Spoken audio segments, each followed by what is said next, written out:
What was going on at the process level on budget day? Sure. It was, as you correctly pointed out, a very busy and complex day. So I'll try to break it down as best I can. So in the morning of budget day, the Justice Committee was meeting to determine whether or not Jody Wilson-Raybould could attend the Justice Committee and give more to her story. She has expressed a letter that has indicated she has much more to tell. The former president of the Treasury Board, Jane Philpott, has said there is lots more to tell, and it basically focuses in on the period from when she was sworn in as Veterans Affairs Minister to when she resigned from Cabinet. And that part has not been waived. Like cabinet confidentiality has not been waived for that portion of time. Okay. And that's where both Jane Philpott and Jody Wilson-Raybould said there's more to tell in this story. And the Prime Minister, as of the taping of the show, has refused to lift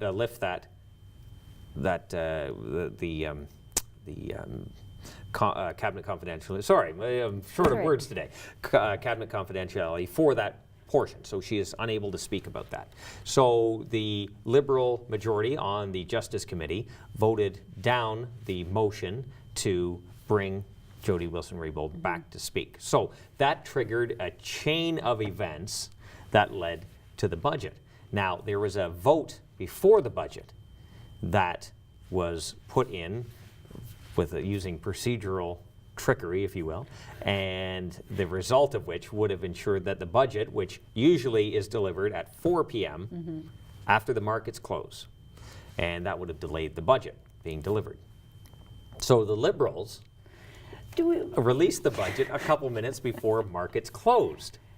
So they were rushing around, giving speeches on national media before the finance minister had even given his speech to Parliament. So that was a breach as well. You don't now. So when you, I guess, sorry to stop you there, but I guess I kind of get, I guess it kind of goes when we hear procedural trickery and by whatever party, it kind of makes me go, I don't know that I want anybody really in that realm. What happened is the day before, the House leadership of the opposition party, the NDP and the Conservatives, asked that the vote that was to be held on Monday evening be deferred to Tuesday before the budget.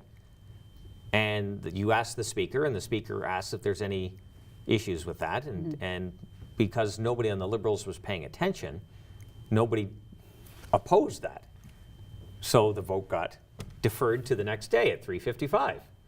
And that's kind of the last time where you can have a bell vote. So nobody was paying attention on the Liberals. All they had to say was no, and that would have. So what was that vote on? That was a vote on, I think, our opposition motion. It was. I don't think it was like a major piece of legislation, but just the fact that nobody was paying attention. But let's be clear: the opposition has very little tools at their disposal. So when the Liberals shut down the Justice Committee, that kind of set in motion that chain of events. Like, none of that would have happened if the Justice Committee would have allowed Jody Wilson-Raybould the ability to speak. None of it would have happened.